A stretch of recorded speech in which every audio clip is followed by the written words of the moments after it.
Welcome to PolitiKali Konekted. Today, we're talking about when things fall apart.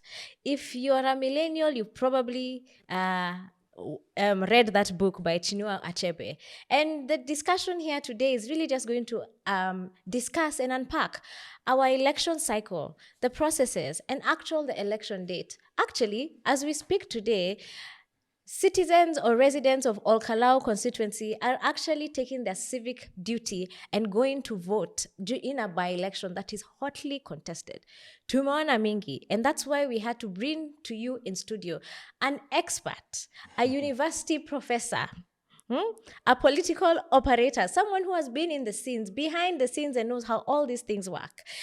We have with us Dr. Hesbon Ochieng, who is a communications and media expert with us in studio. Karibu sana. Asante sana. Karibu. There's so much that we've been seeing in our headlines, especially towards these by-elections. Now, for someone who has gotten political conscious in the most recent times, they're wondering, like, why is a by-election so hotly contested? Has there been, is it signaling something towards a general election? What can you tell someone like that?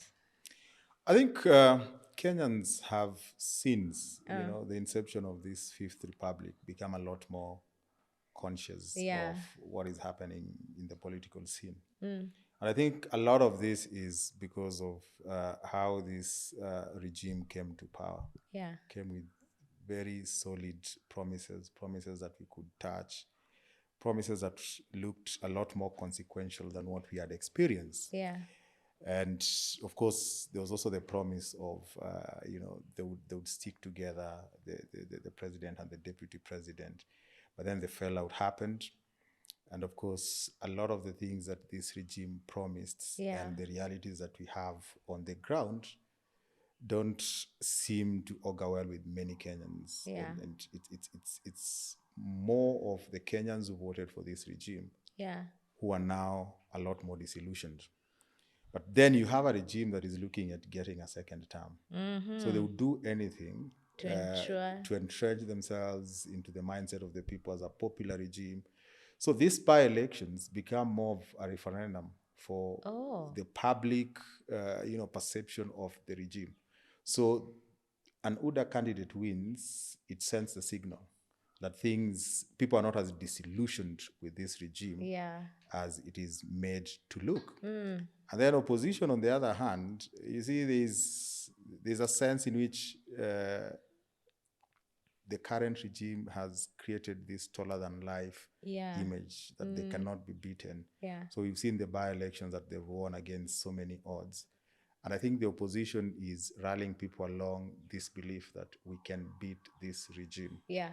And therefore, they are also trying to do as much as they can to win any by-election, to create that sense of, yes, we can beat them. This regime down.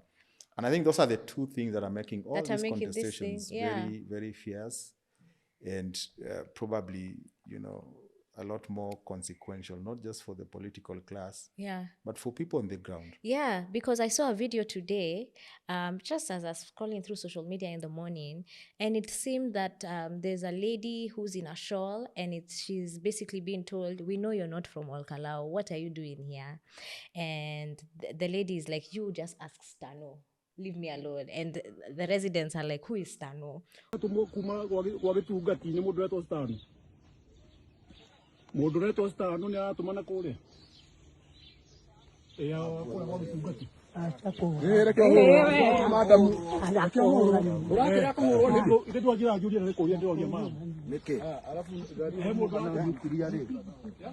Wewe urare huko kuhudhurana na nduri wa karau ndiki.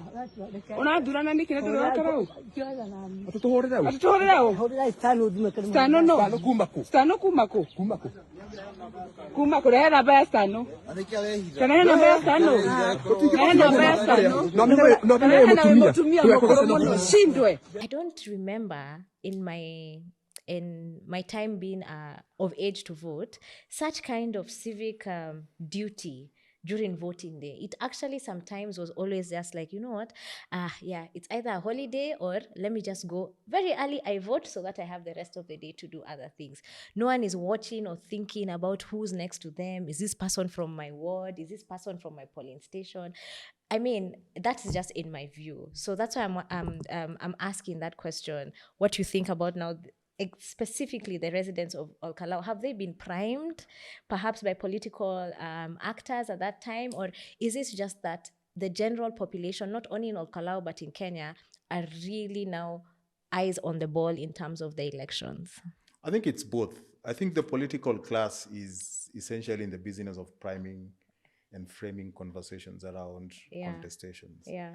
And you want to create that image of you're winning, whether you're winning or not. What you want to do is drive that narrative that this is the pathway to our victory. So there's a lot of layers. So before you get to the Mwananchi in Ol-Kalou is going to vote, there are so many people who are interested in showing that a certain political formation is going to win. And then the other side of the political formation is also trying to create that impression that it's not that we are going to win, we've already won, so this is their struggle. Oh, this is what. And I think if you look at it critically, you realize that the opposition is actually positioning itself as this one we have won, because we've sealed all the loopholes that we had in Beira North, we had in the Western regions by elections. And the government is also trying so hard to show that, yes, this might be an opposition stronghold, but we've got almost everything figured out. And I think the unfortunate thing for me is the fact that then the citizens of Ol-Kalou become the pawn, in this big fight. And that is the biggest question when it comes to democracy and the kind of democracy we have in Africa, is it really true expression of representation, political representation as democracy, multi-party democracy means, or is it something that we become pawns as citizens and then there's like a consensus or there's like a game being played uko juu? But even before we come to that question, nimeruka kidogo, we want to know, Hesbon, what was your moment of political consciousness that you now realized, you know what, on top of being a communications and media expert, I'm going to dip my toes in this political landscape? Okay. So when I was very young, when I was extremely young, I think in my primary years, I experienced the 1992 multi-party elections through my big sisters. So in my family, I'm among, the last ones. So I had big sisters who were in high school who were of age, so they were following the 1992 general election. And I think that's where the political bug hit me. I became a lot more conscious. I saw, because I lived in Migori, we saw how Jaramogi Oginga Odinga campaigned. And I think politics back then was a lot more issue-driven than it is today, shockingly. Really? Yes, because we listened to the Ford Kenya candidate back then, and that was Owino Likoa. And we also listened to John Henry Okwanya, who was a cabinet minister in Moi's government. There was no violence. And it was easy for a young boy like me, I think I was around class 2 or 3, to go to these political rallies and listen to these people, you know.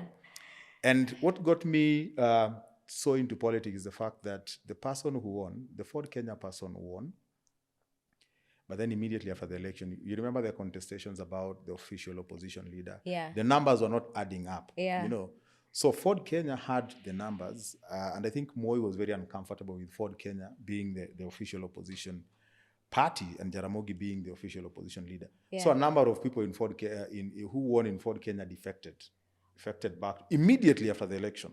We've seen this before. Yes. So there was Professor Rashid Mzee in Coast. There was Owino Likoa in Migori. So immediately after the election, I experienced a by-election. You see? Now, this by-election... Oh, wait. So when they defected, immediately there was a by-election? Yeah, there was a by-election. There was a by-election. And you see, back then, Ford Kenya was not... the outfit that we know it today, Abukusu, Trans-Nzoia kind of, it was a national political party. The first vice chairman was Paul Mwite. The luminaries were the likes of Kiraitu Murungi, Gitobwe Manyara. I mean, it had almost everyone. Even here in Limuru, Ford Kenya won a seat in Honorable George Nyanja. So when they came now for the by-election was a lot more contested because now you have this candidate who was a Ford Kenya candidate who was defected, now vying on a Kanu ticket. Then Ford Kenya had to get a new candidate. Yes. And then, of course, just like the Ol-Kalou by-election, the regime of the time was all out, to ensure that this seat does not go to Ford Kenya. It is won by Kanu. Then Raila Odinga happened. So that was my first encounter with the real Raila Odinga. Oh, and then Raila, I think that's when there was a walkout and it now of Ford, from Ford Kenya. No, that was 1993 now. Oh, three, yes, immediately after the election. So Raila managed to thwart Kanu's efforts to regain their candidate as an individual. As an individual. And we saw that at Migori TTC. And I was like, who the hell is this guy? Wow. And we just fell in love with Raila. And we were like, yeah, this is our man. So it is the stories that I had from my sisters. It is the trips that I made to these. Yes, it is the likes of Professor Nyang' Nyong'o that I listened to articulate themselves. Professor Umamuga, I saw Raila. Yeah. And then I saw the entirety of Kenya come to campaign under the banner of Ford Kenya, and how the young Turks of that time supported Jaramogi Oginga Odinga. I mean, Jaramogi Oginga Odinga was extremely, elderly and old. He was not energetic as such. Yeah. But I think with the young Turks like Akina Professor Mukisa Kitui, Paul Muite, they literally just campaigned for him. They literally made Ford Kenya tick. And I think those are the things that we are not seeing today. We are not seeing a young generation that is anchored on a very solid reform agenda or a fundamental ideology. Yeah. And they are willing to support people ahead of them to either achieve something for the nation or just transition and leave the space for them. I think the current generation is a lot more agitational, a lot more self-seeking. And if they don't find space, they cannot help create a space for everyone. They look for other avenues. Other places. For shortcuts. That's very interesting you say that. But I want to just go to something that you said. That I'm just seeing how some things were working back in the 90s, even though people talk about Moi era being of the dark days, but some of them are repeating themselves here. So, many discussions here at PolitiKali Konekted, we've said some of the issues we are facing now are because we've never solved the problems of Kitambo, back when multipartyism was now back into. So there's something you said is that people defected and then they went back on a by-election. Yeah.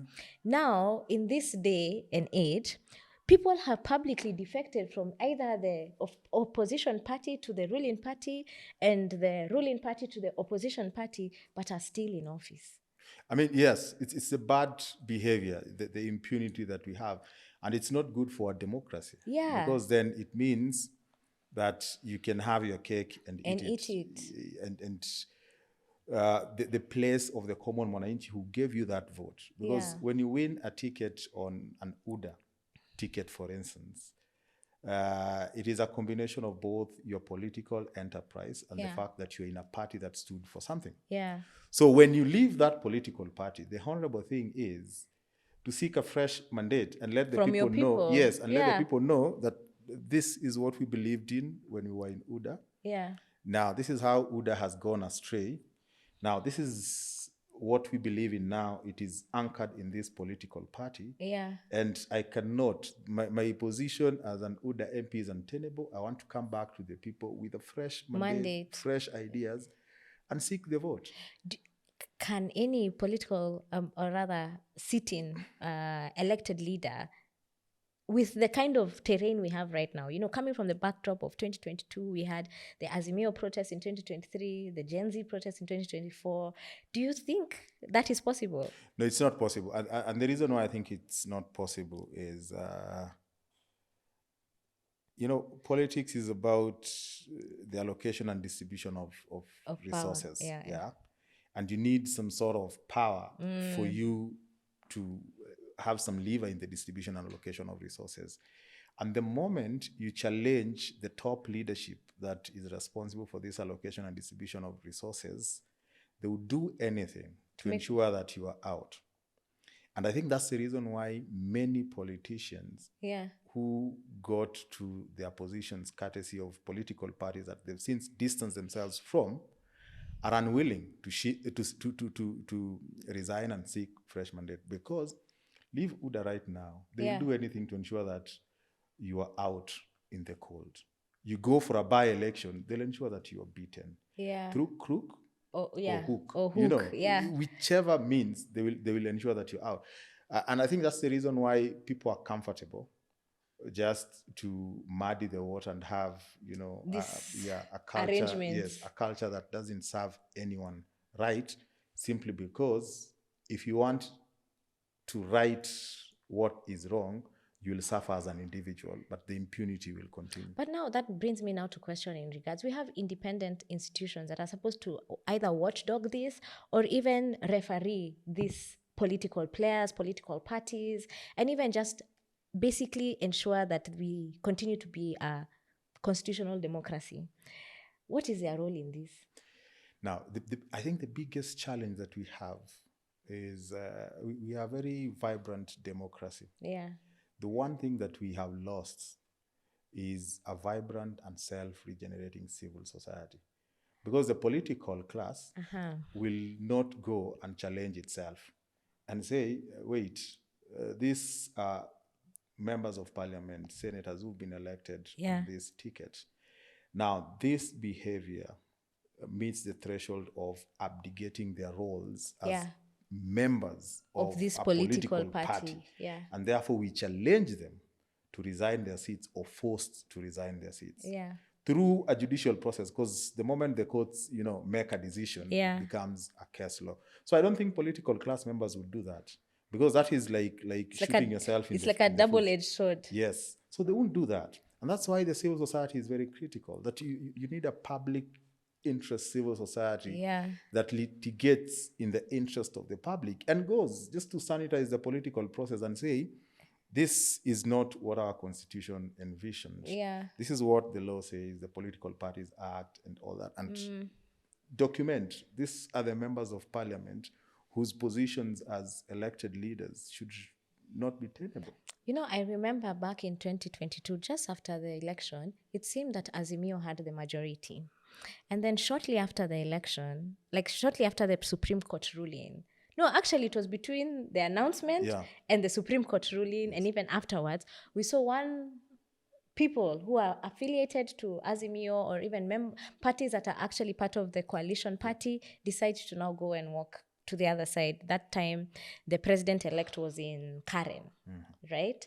At that juncture, is that where you're saying that either there should be something in terms of, because you see now it changes completely the formation of who's going to lead the parliament, because the difference between Kenya Kwanza and Azimio, from my understanding, is that Azimio was a coalition, but Kenya Kwanza was a coalition, but Azimio was a coalition party. Yes. Right? Yeah. Now, we've gotten to, I'm just seeing, in my opinion, and I'd like you to help us unpack this confusion. Since 2022, we've just been having confusion of these things. And then now we get to 2024, post the protest, broad-based government, where some are saying, by the way, us, we're not in government. It is our people who are in government. Yeah. Us, we're not in government. But then now, more so, I think after Raila, that narrative went, and now they actually say, we are in government. Where would we live? Yeah. I mean, to be honest, that majority that Azimio had was it's real. Like Azimio had numbers, and I think the reason why people went back to Kenya Kwanza is just political bad behavior that should not be allowed. But you look at it critically, it was going to be a lot more complicated to have Azimio as the majority and the president, in parliament, and then the president is in Kenya Kwanza. You know, and I think those are the gray areas that you know we have in our constitution. Did that happen in 92 or 97 election under Moi, where KANU had minority in parliament? No, I think the constitutional dispensation then was slightly different, because you are either in opposition or you are in government. That's true. And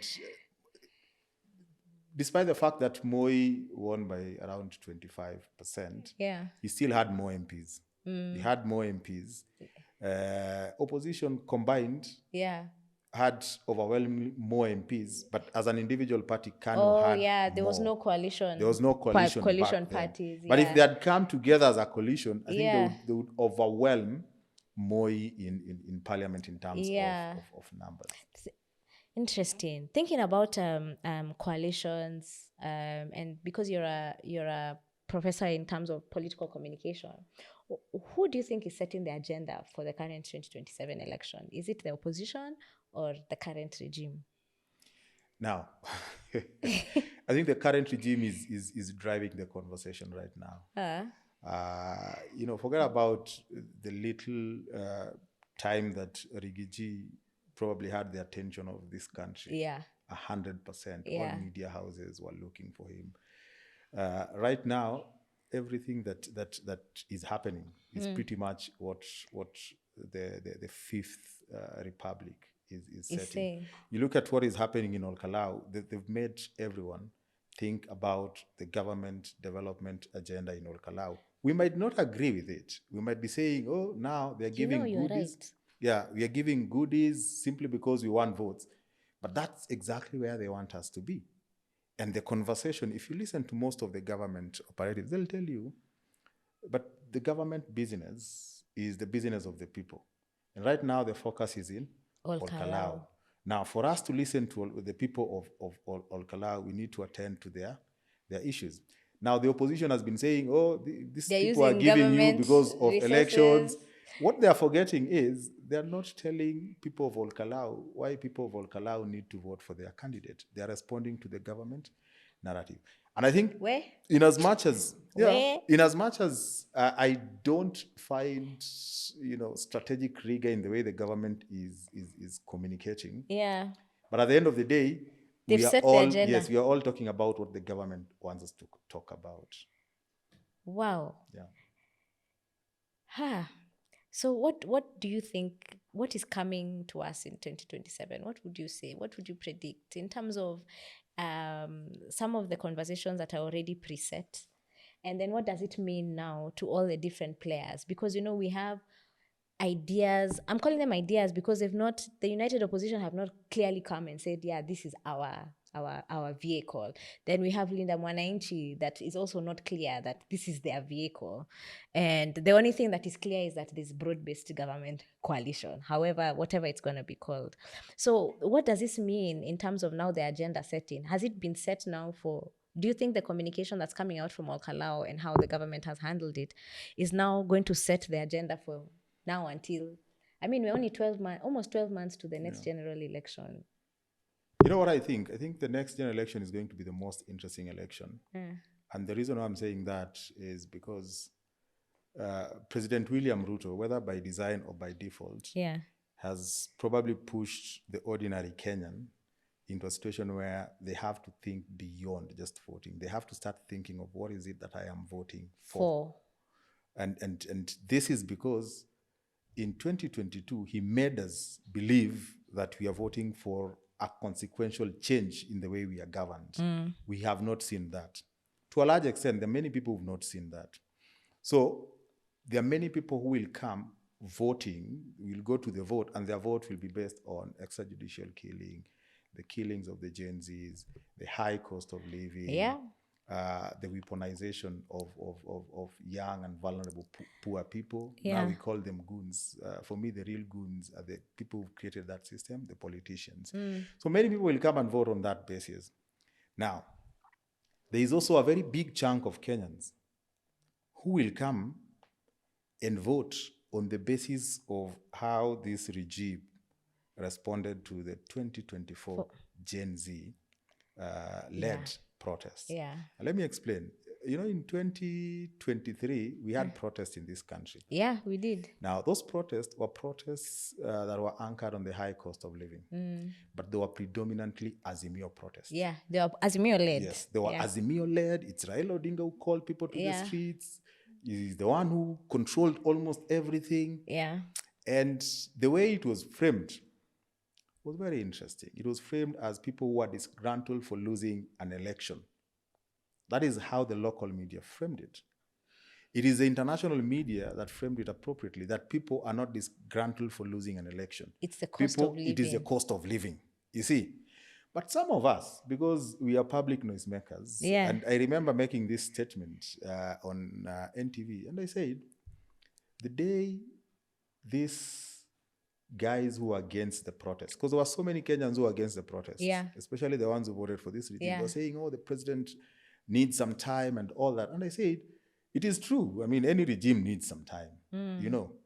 But the day the people who voted for this regime will realize that this time, even if we were to give this regime 100 years, things will not change.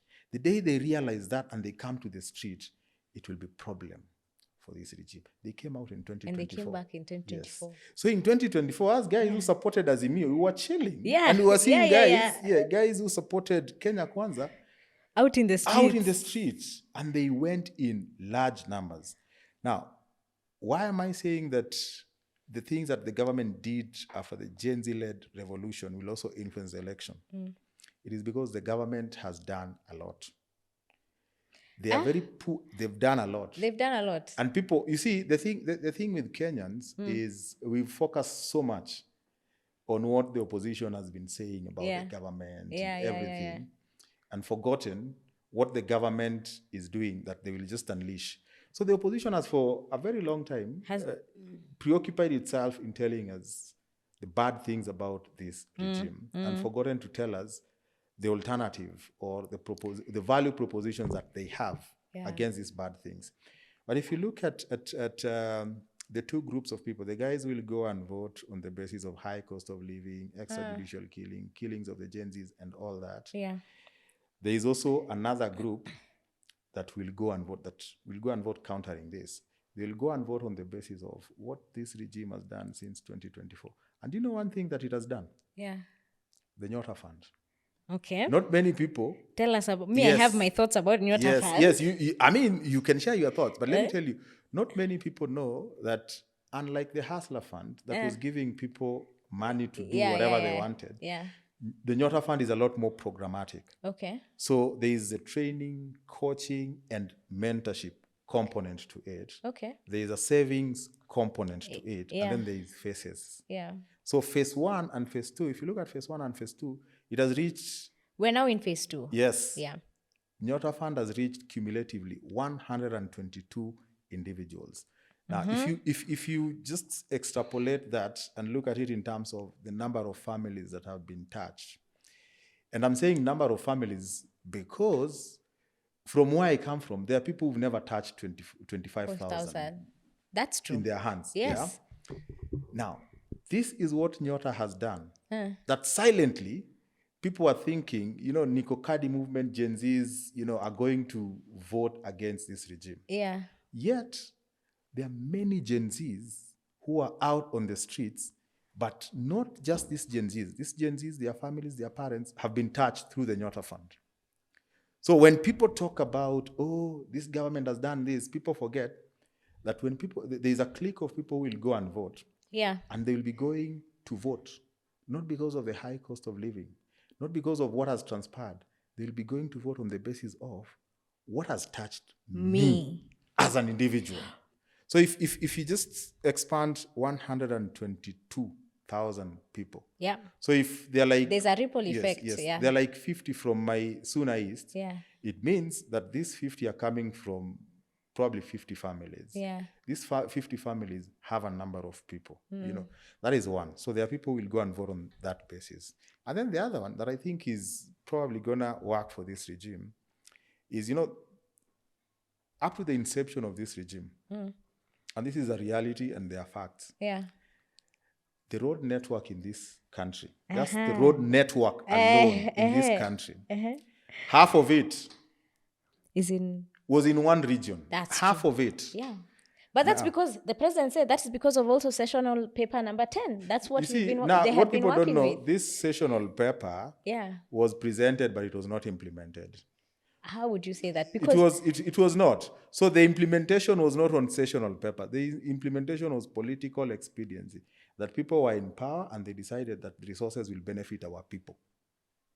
That is what people are not saying. I Yes, there was a paper. There was a paper. There was a paper, yes. Listen to my train of thought. Wait, papers are revised. If that paper was there and people realize that this thing is not working, did they have the wherewithal of changing? They did not, because of politics. What we're saying could be true. Both what you're saying and what I'm saying could be true. Why I'm saying this, that both ideas can hold weight, is that the paper, I don't know whether it was implemented or not, but the people behind the paper, both of them have passed, but one of them became president of this country.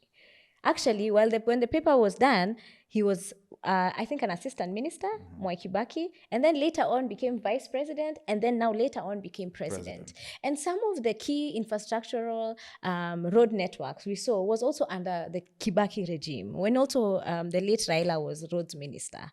So, from my deduction, and I'm saying this is just my humble deduction, is that sessional paper number 10, whether it was formally implemented, the people who thought about it, who ended up being in different positions of power, decided to continue implementing it in an informal or informal way, based on what you're saying, political expediency, in terms of, now that I have the power, see, there was this idea we had, where can't we keep on?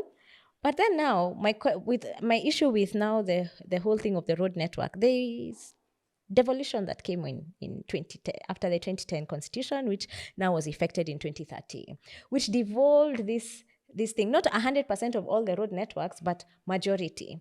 So I won't talk about the highways, because I can see you are going to Mau Rironi. I'm not going to talk about that, but I'm talking about just the other roads that are actually devolved to the county levels.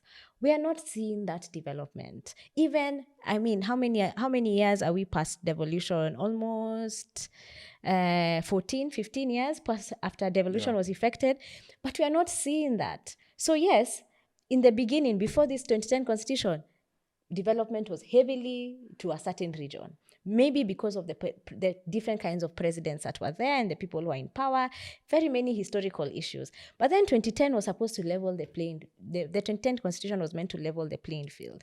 But that didn't happen, Hesbon.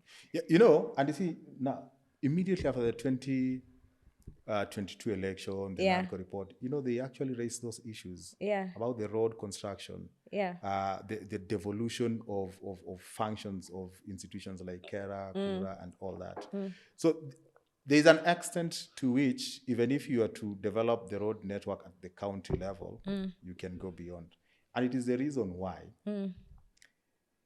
everything today about grand infrastructure revolves around the president, not even the national government. That's true. It revolves around the president. So it is the president who says, we'll build the Nithi Bridge, we've allocated 7 billion. You go to the budget, it's not in the budget. But and somehow. You ask yourself, somehow that money will come. And I think that's just the kind of leadership that we've had for a very long period of time. It's not like we are curing the bad habits, because you can't say that because this region was favored and these other regions are marginalized, now let me do the opposite. Because the opposite is also wrong. That now I'm favoring this region at the expense of a region that was favored. Let's do the right thing. But whether you're doing the right thing or not, people are watching. People who felt that they were marginalized for some time will appreciate what you're doing. And I think there are a number of Kenyans who will go to the vote and vote on the basis of, wait a minute, SGR reached Naivasha. Okay. But President Ruto came in and now it is coming all the way to Malaba. This is my guy. So we can't rule out that, So just to come back to the idea of the agenda, I am sure that these things that the government is doing right now, it will try as much as possible to effect a number of them before the next general election. Like the Mau Summit Rironi Road, I passed it through from Kisumu over the weekend. I think they are on overkill doing it. Now, they will use all that to set the agenda. They will use all that to remind Kenyans, that this is where we were when we were getting power. This is where we are right now. And I think to a large extent, it will be a question of how do you help Kenyans who are suffering the brunt of high cost of living understand that it is worth it, because these are the trade-offs. They've gotten roads and all that.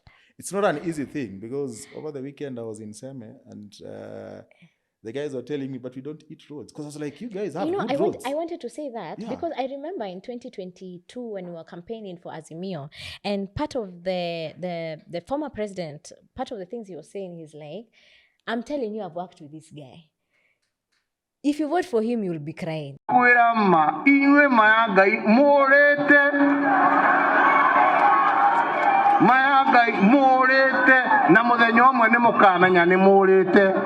they were like, no, we want. And then there were even billboards around that's showing all infrastructure under the Uhuru, just showing his legacy projects. And when you go back to Mount Kenya, they were like, we don't need roads. Hatukuli barabara.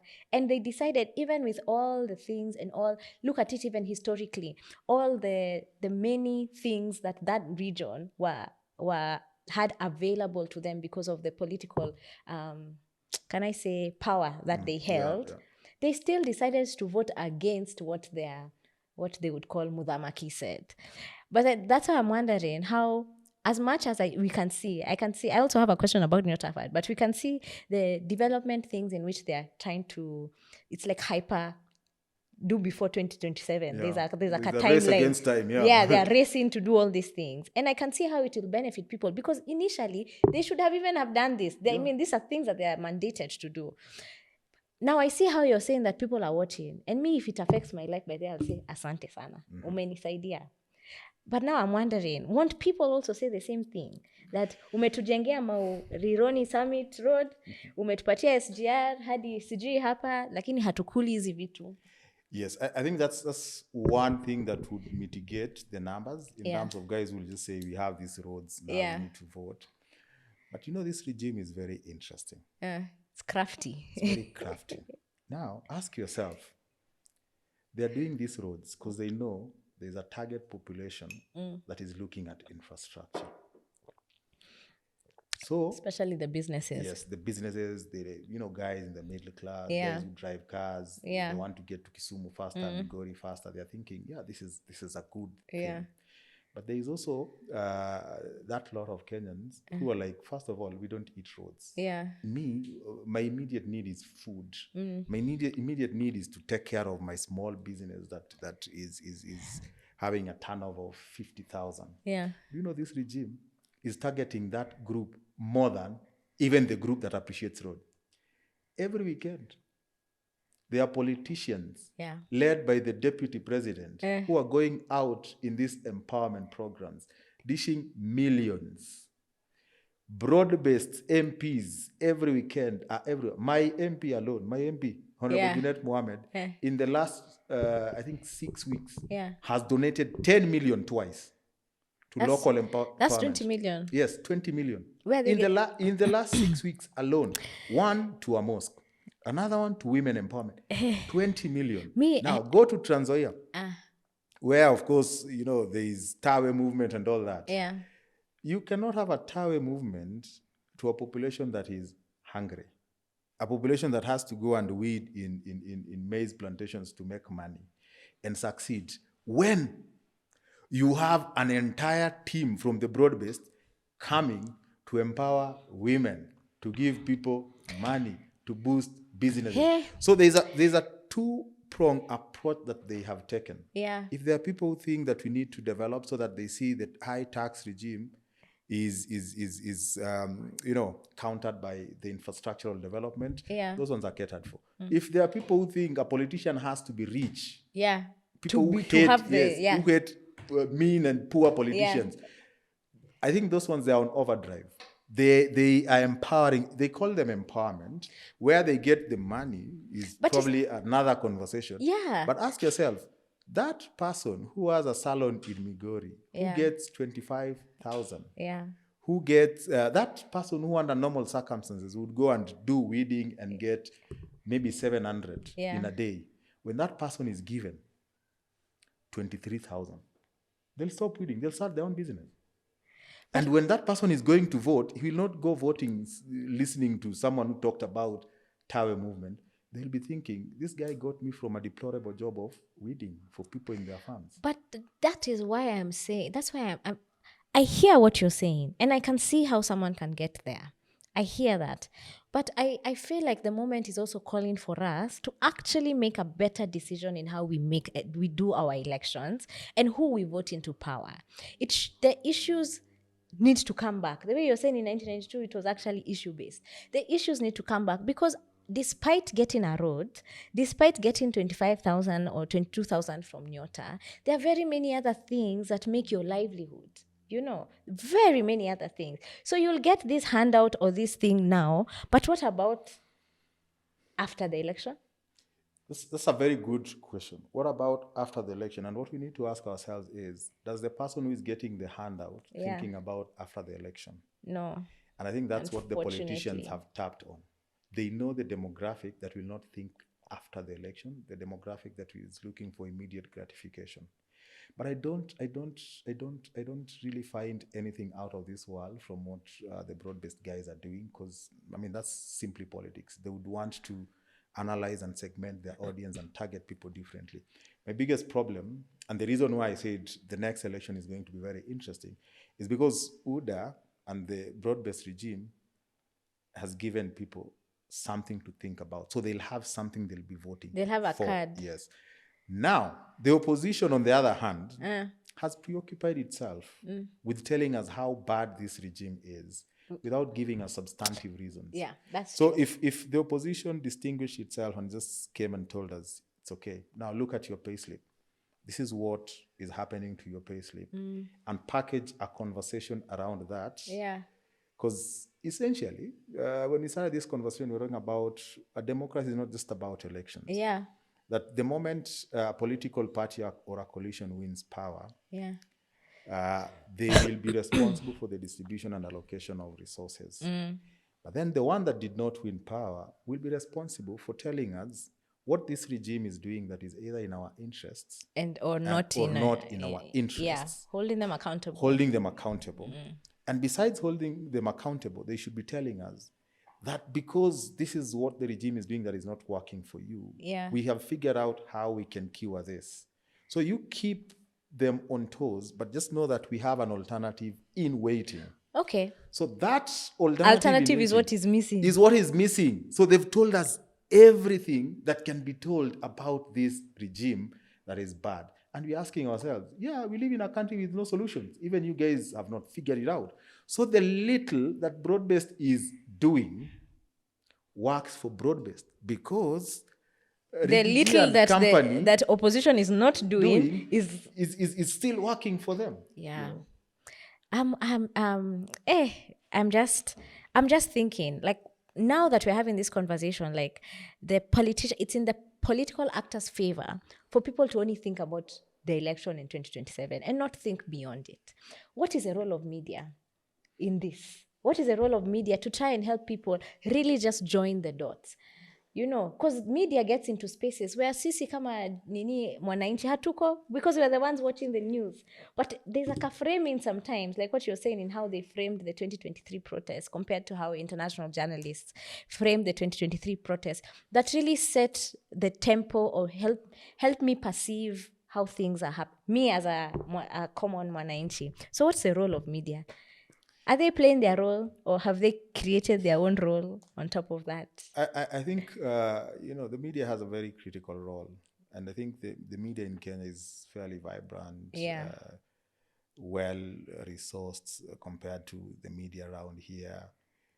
Very professional and well-trained journalists. I mean, Kenya has some of the best J schools in sub-Saharan Africa. But the media works within a political economy. Okay. And my PhD was actually on the constraints to the commercial media's democratization role. And the way the media is structured in this country, or the media system as a whole, first of all, is concentrated in a very few number of owners. Yeah, like media owners. Yes, Kenya is informed by, let me say, 6 or so editorial touch points. 6 only. So we might be thinking we have a very plural media, and we don't. And the reason why I focused on this study on the constraints of the media's democratization role is because we were a lot more democratic. We were a lot more deliberative. in 1992 compared to now. And the media was not as plural as it is right now. The political parties were not as multiple as they are right now. So we've had more plural media, multiple political parties. In the last general election, there were actually 87 that participated. But now we have become a lot more ethnic and less deliberative. And, you know, first of all, you can't blame journalists because journalists do professional work. But because of the political economy of the media, there are so many constraints that affect the extent to which the media can set the agenda. One is commercial, that the media is in the business of making money. And the biggest, Anna, is government. In fact, what I found out in my study is that there are even parastatals. Parastatals that are compelled by the regime of the day. To give this media house business in advertising. And to stop advertising with certain media. That's a big constraint. And then the other critical thing is the fact that, the 6 elite media outlets, almost all of them are affiliated to political elites. So there's the convergence of both economic and political elites. Did you go also into vernacular? Both. Because I noted also that these vernacular radios that are popping up are also owned. Yes. At the local level, they're also owned by political actors. So ownership and the political interest of owners also plays a role in sustaining status quo.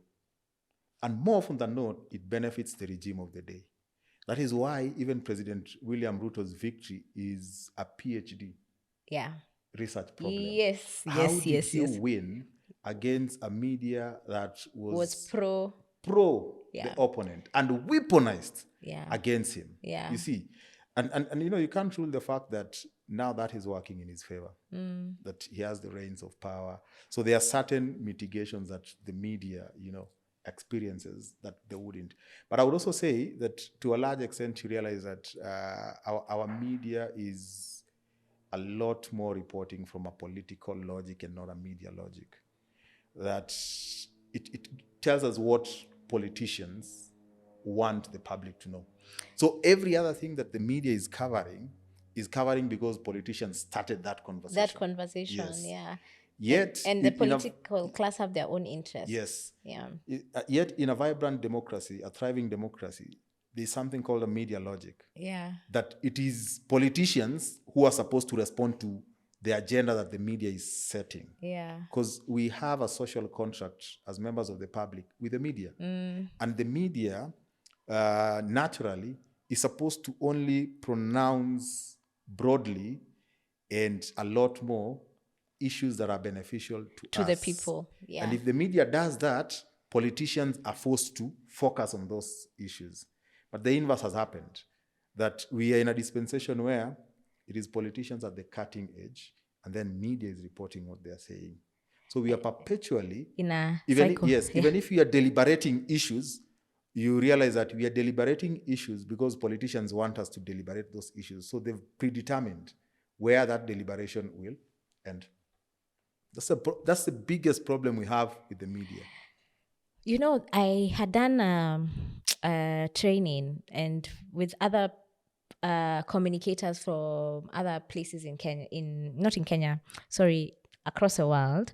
And the communicators of us who are from Africa, all of them were just looking at Kenya like, wow, Kenya, you have such a free media, And I'm like, by the way, on paper, we do have a very free media.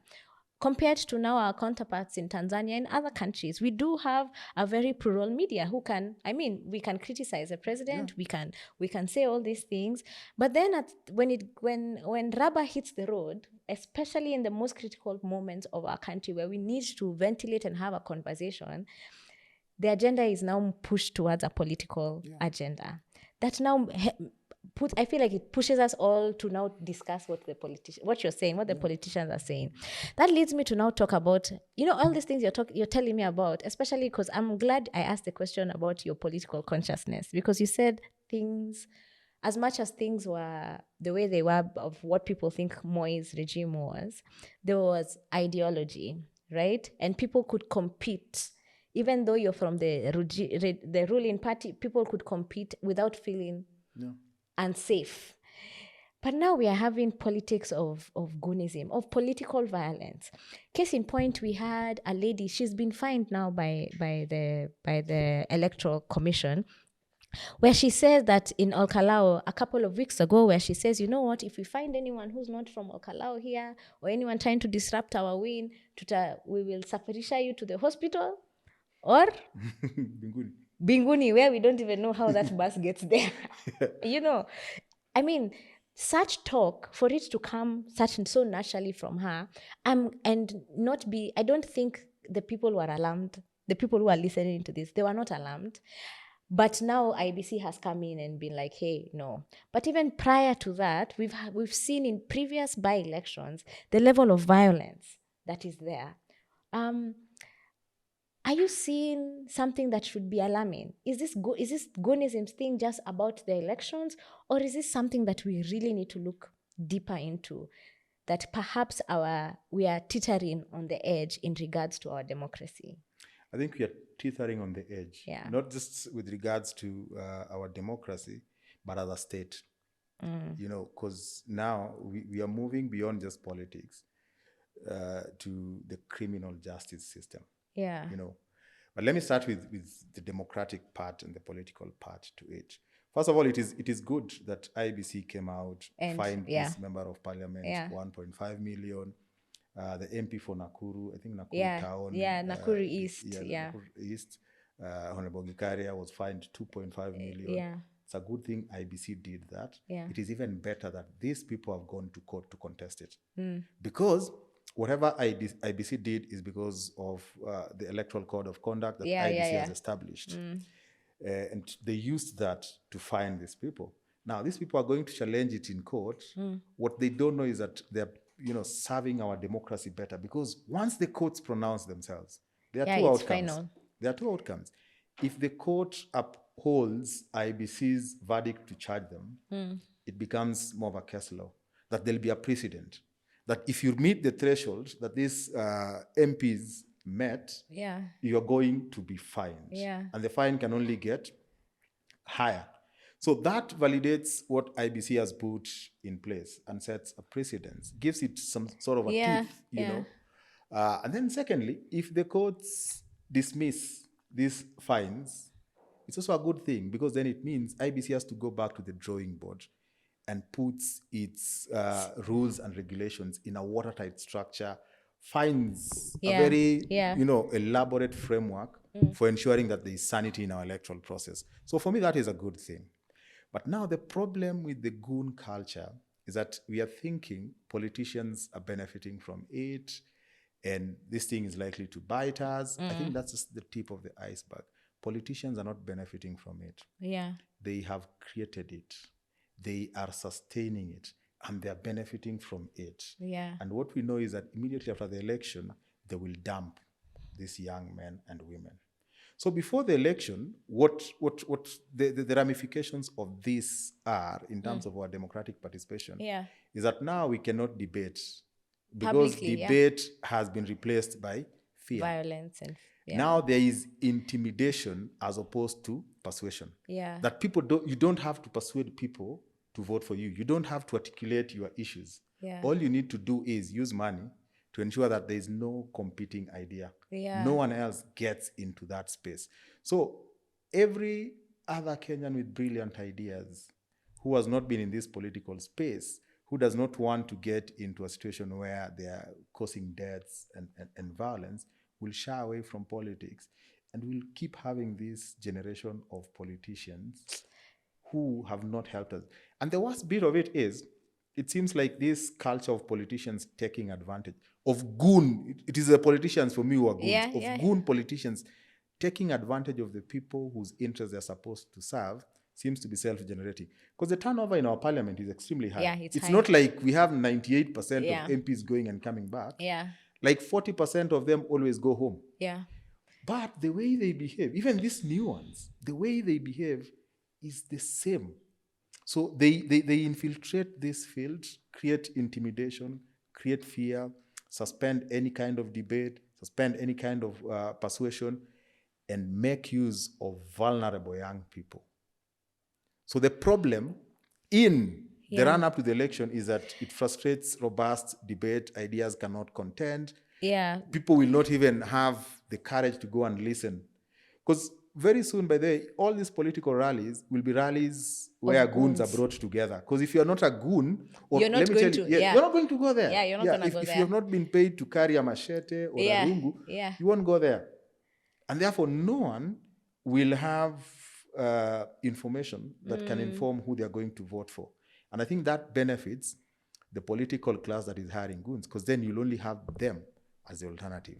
But does it also create voter suppression? Because now if they're goons, I'm not going to get out of my house to go and vote. Yes, it does. And that's what I was coming to. That, you see, now in the pre-election, it suspends deliberative conversations. Yeah. Now, during the election, it causes voter apathy. Now, after the election, it will result into a chaotic, violent society. And that is where I am looking at this beyond our electoral process to an issue of our criminal justice system. If you can't crash this now, it's going to be big. You see, right now, they can come with motorbikes. Yeah. Stop politicians. Yeah. Extort money, get into their cars and all that. Hang on their cars get something. You know, until they're given something. Right now, they can come to a funeral, and when you get into the funeral, before you get to your seat, they force you to pay. Politicians immediately after the election will be broke, they will disappear, they'll go for holiday and all that. Yeah. These people will come for you and I. If they can go to All Saints. That All Saints one was very glaring. If they can beat people where police officers are, it will reach a point you're going to work and they block you. So that is what is the problem that we are likely to experience post the election. Now, that's why I'm asking, who is the referee in this case? Because it's clear our political people have bad manners. And at this point, they're desperate enough to ensure that they retain their seat by hook or crook. Hence why we have the goon culture. So who exactly is supposed to tame these people, from the bad manners? Because the bad manners right now they are propagating does not hurt them. It's far distant. But it is hurting us because people cannot walk on the streets. When the moment they see a group of 3 or 5, they're like, let me head back. There are cases of people going into a shop and robbing them. Like there's something that's happening in our society right now, or in our country or in our state, that's showing signals of things are falling apart. In terms of order, things are falling apart. So who is supposed to be the referee? Who's supposed to be the one to say, no, bad behavior, come, let's fine you or let's discipline you? Is there any... Yeah. And are they doing it?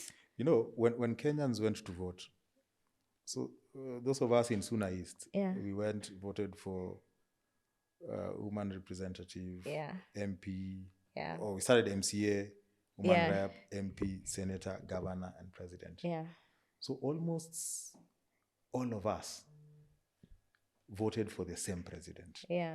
And even if we didn't vote for President William Ruto, we cast a vote. Yeah. And the vote that made President William Ruto the president is a vote that was cast at the presidential level. Yeah. So whereas my MP is supposed to oversight the government, represent me, but at the constituency level, the interests of the constituency, the only person who is serving the nation as the person who was given the mandate is the president. So all this noise people are making, someone needs to do something. There is no one who needs to do something. The buck stops with the president. Yeah. He's actually the symbol of national unity. Yes, if Kenya fails, people will not remember the 288 plus MPs and senators. People will remember that this country failed during the regime of... We remember Somali failing because of Mohammed Siad Barre. Yeah. Do you even know he's deputy president or vice president? We don't. So the buck stops with the president. And I think the president has entrusted, cabinet secretaries with the work. So stopping this culture is at the doorstep of the president. And then if it comes down, it comes down to the cabinet secretary in charge of interior. And I think they have a responsibility to stop this once and for all. Yeah. Before we end, because I can see we're close, like we have gone beyond time, but I have to ask this question. we went into the 2022 election with issues around IBC. There was not that much trust. Hence why we even had a presidential petition. And now we are going into another election, which is about 13 months away, where there still doesn't seem to be that much trust around the electoral commission. If anything, people in opposition are calling it the William Ruto Commission. How do you think this will play out in 2027 if there's no trust of the referee? It's the opposition setting the agenda. It could be both. You see, the one thing that the opposition need to run away from is that narrative of the IBC is not a neutral referee. Because that has never worked. Because the only thing it will do, it will create the illusion that, the current regime is insurmountable. We can't beat them. So they have to run away from that narrative of telling us IBC is already compromised. It is not. Now, let me tell you, the way they got into office is kind of interesting. Because you see, there was the NADCO, and that time, the late Raila Odinga, may God rest his soul in peace, was on the other side. President William Ruto was on this side.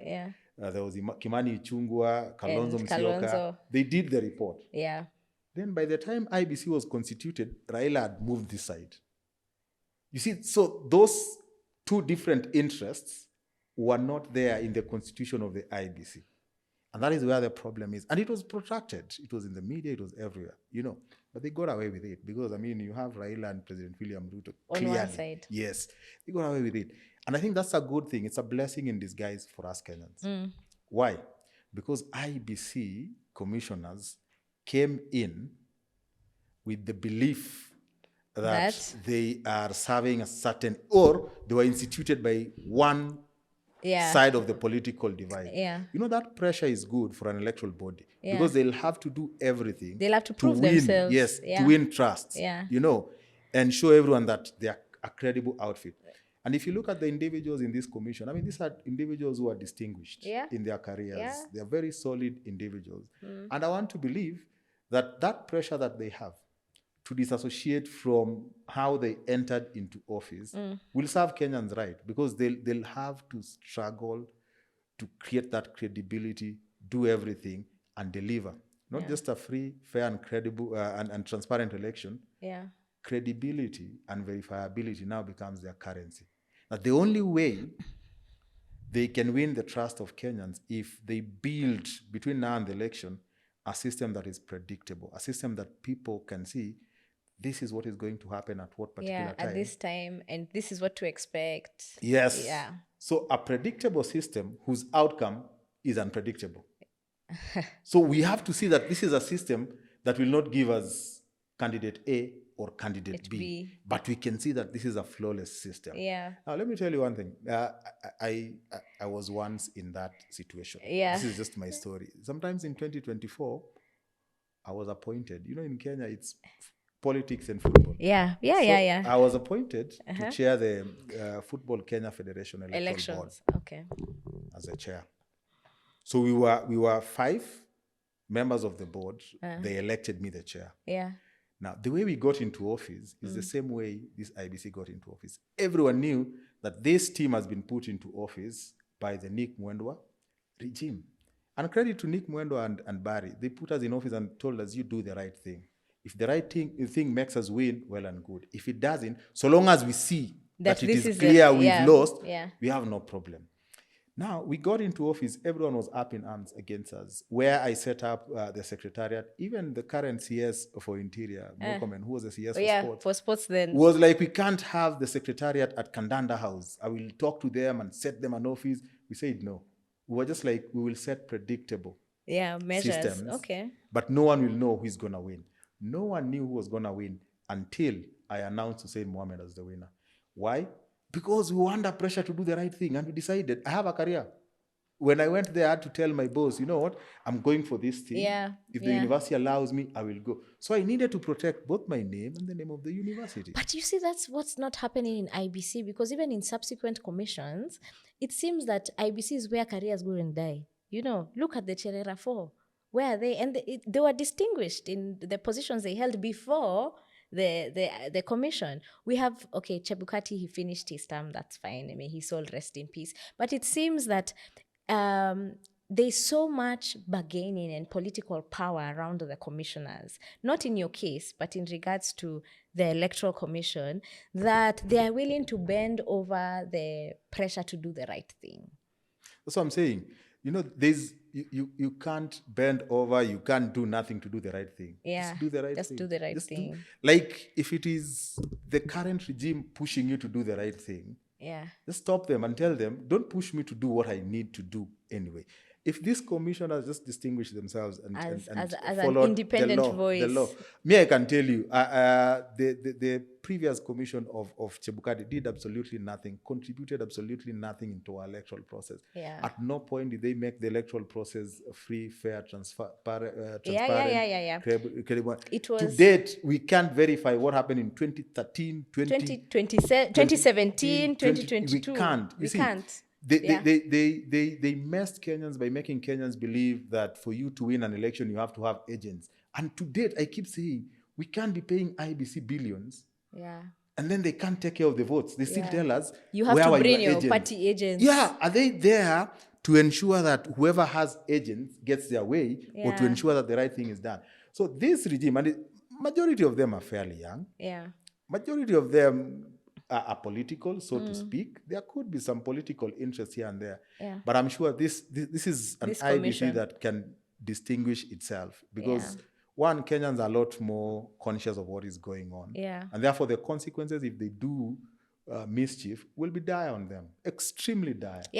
That's true. That's true. People are more cautious. Me, I love the pressure that is on them. Okay. And I love the fact that they are very distinguished individuals from different sectors of the society. There's a university professor there who has run a university. There's a lawyer who has represented politicians. There's someone who has worked with politicians. If they cushion themselves from political noise and focus on the right thing, even if the right thing cuts the people who put them in office the wrong way, those guys won't have a problem with it. Man, there's so much more I would ask about this, but we have to come to the end of the podcast. We hope we get you back. There's so much we can discuss more. We've not even shared Mount Kenya and the tribal arithmetic that's going on there.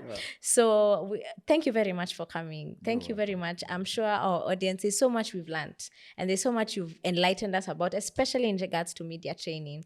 So if this episode challenged you, or if you even disagreed with some of the things in this episode, please Ekapo in the comment section, and make sure you share it with a friend. You can find us everywhere under the name of PolitiKali Konekted with a K. And see you in the next episode. And by the way, before even we finish, Hesbon, are you on social media? Where can they find you? I'm on social media. Facebook, I'm Hesbon Ochieng Owilla. Twitter, I am at Hesbon Hansen. I think the other spaces like Instagram, my daughters have so many names. Okay. So they handle my other small. Okay. Or the emergent social media that is not for millennials. Nice. Nice. Yeah. So if you want to connect with our guest, you've heard it from him, where you can find him on social media.